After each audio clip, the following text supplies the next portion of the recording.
Hi everyone, Jack and Miso from英作文会話 community here again.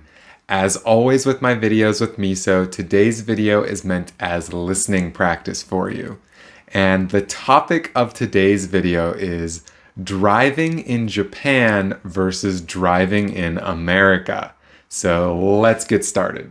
So recently I got my Japanese driver's license, and this weekend I rented a car and drove in Japan for the first time. It was a lot of fun, but I noticed a lot of things were very different from driving in America. So I want to share some of those things with you guys here in this video. The first thing I noticed is by far the most obvious, and that is in Japan, you drive on the left side of the road.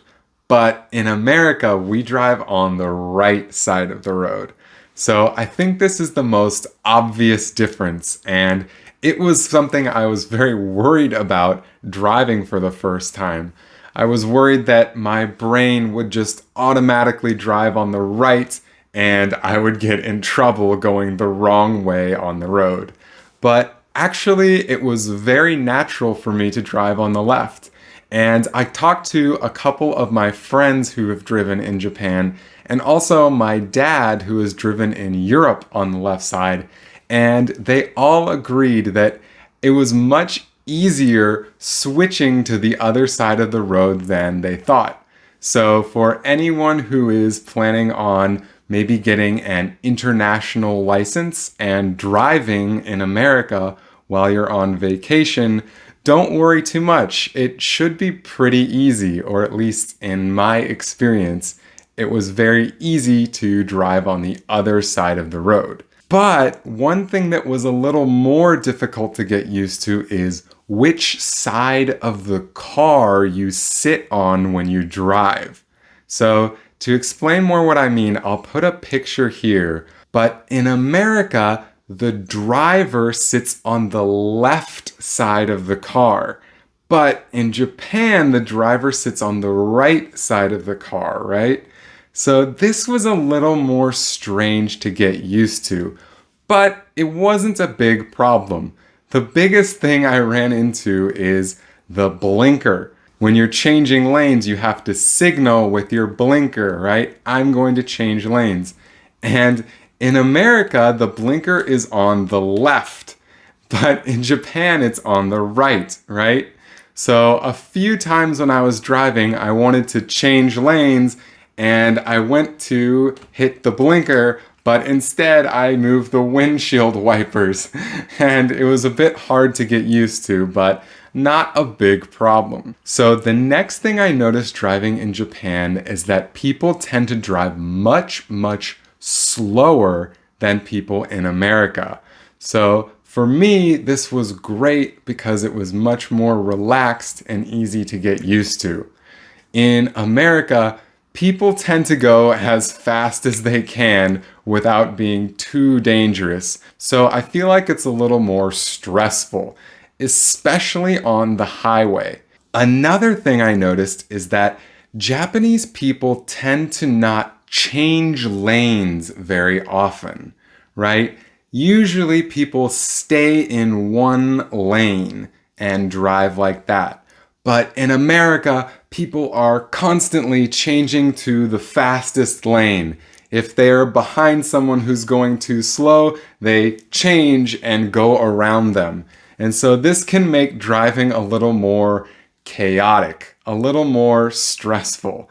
So this was another thing I really liked about driving in Japan. I also noticed that Japanese drivers were much more polite and kind. So what I mean by this is when I was getting on the highway, I needed to merge or join with the people already on the highway, right? So in Japan, it was very easy. People slowed down and made room for me to get on the highway.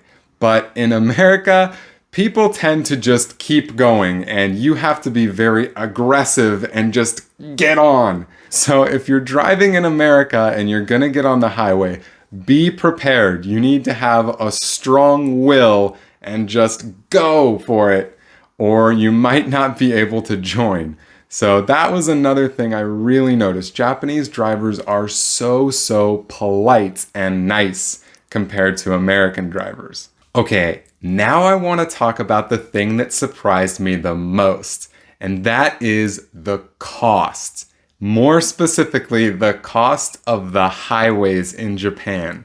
I knew they were going to be expensive, but not this expensive. It cost me around 3,000 yen to go from Kyoto to Kobe one way on the highway. But in America, going the same distance on the highway would probably either be free or cost maybe 300 to 500 yen at most.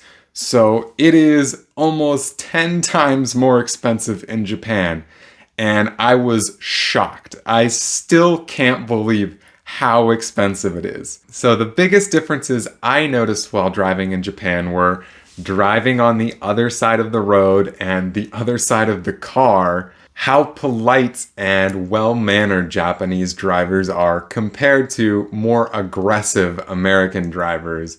And last was the cost of the highways. I'm still in shock. So those are the biggest differences I noticed, but what about you? For anyone who's driven in a foreign country, what was your experience? Was it difficult? Was it hard? Did you notice a difference that I didn't? I would love to hear it in the comments. But that's all for this video. Thank you so much for watching. If you want to practice your English more, please click the link below and sign up for a lesson with me at eisakubunKaiwa.com. Your first lesson is half price, so give it a shot. But that's all for us. Thank you so much for watching, and we'll see you in the next one. Bye.